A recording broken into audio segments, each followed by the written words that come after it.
Is your child struggling with executive functioning? What the heck is that anyway? Well, let's talk about that today on Tips on Teens. My name is Kent Toussaint. I'm a licensed marriage and family therapist, and I specialize in helping kids, teens, and families to live happier lives. I lead two organizations, Teen Therapy Center and the nonprofit 501c3 organization, Child and Teen Counseling, both here in Woodland Hills, California. Every Wednesday at noon, I jump on the Facebook Live to answer your parenting questions. Let's answer today's. My daughter is in 4th grade, and she's having a lot of trouble getting her homework done. It takes her a long time. I try to help her, and we both get really frustrated. She also has trouble organizing herself in general. It even takes her forever just to get ready for bed. I've heard about kids this age having trouble with so-called executive functions, which sounded funny to me before I knew what it meant. How do I help her with this? Well, thank you for your question. Again, a really common topic for a lot of parents. Here's the first and the most important thing I can advise you. If you just have one thing, let me put that text away there. I got a text right in the middle of Tips on Teens, is prioritize your relationship and connection over results. This is not an easy thing to do because it's tough because there's so much of us as parents. We're managing our kids and hurting our kids and we're trying to stick to schedules and it's tough and you're not going to do it perfectly and they're not going to do it perfectly. And I think there needs to be an acceptance that there's going to be imperfection in all this. And I know some of you may be thinking, but there's got to be some progress and movement, and I get it. There's a lot going on here with this kid. But what I encourage you to do is find ways to connect, because the more connection and energy there is that is shared between the two of you, the more likely it is that your daughter will be able to cooperate with you in your expectations of her. So other things to consider.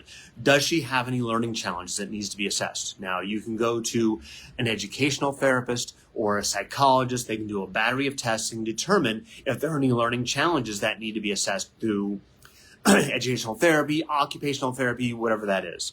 For some kids, it's also going to a psychiatrist and receiving prescribed medication. I don't know what's going to be the best fit for your kid. Other things to consider, and these are, you may want to consult with medical professionals on this, but what she's eating, is it interfering? Anecdotally, I've worked with a lot of clients who found when they cut out this certain food or that certain food, or they increased this certain supplement, things shifted.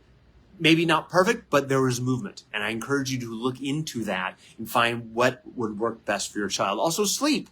Is your kid getting enough sleep? It's really important.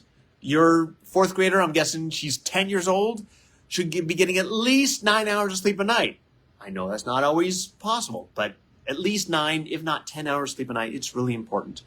Exercise is really important. How can you reduce some of her screen time?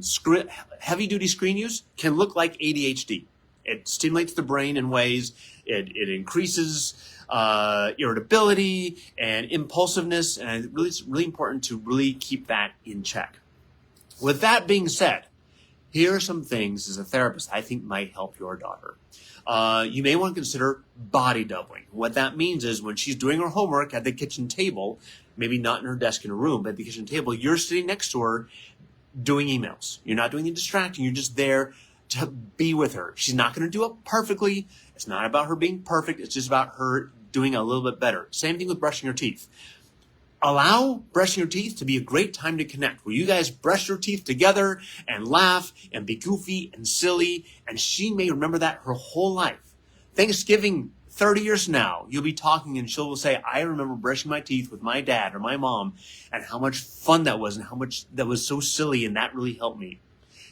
Connection, connection, connection. There's nothing more valuable than connection between you and your daughter.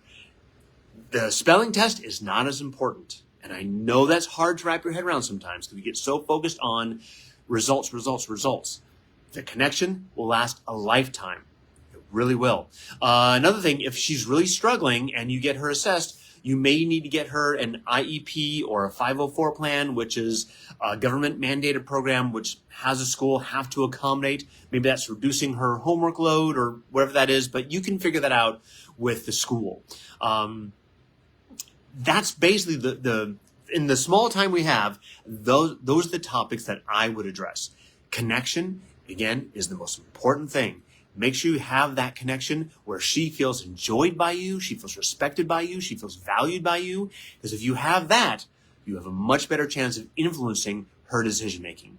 That's our question for today. Thank you so much for sending me your question. If you'd like me to answer your question here on Tips on Teens, email us at tipsonteens@teentherapycenter.com, or you can direct message us right here on Facebook or Instagram. We love your questions. My name is Kent Toussaint with Teen Therapy Center and Child and Teen Counseling, and I'll see you guys all next week. Bye-bye.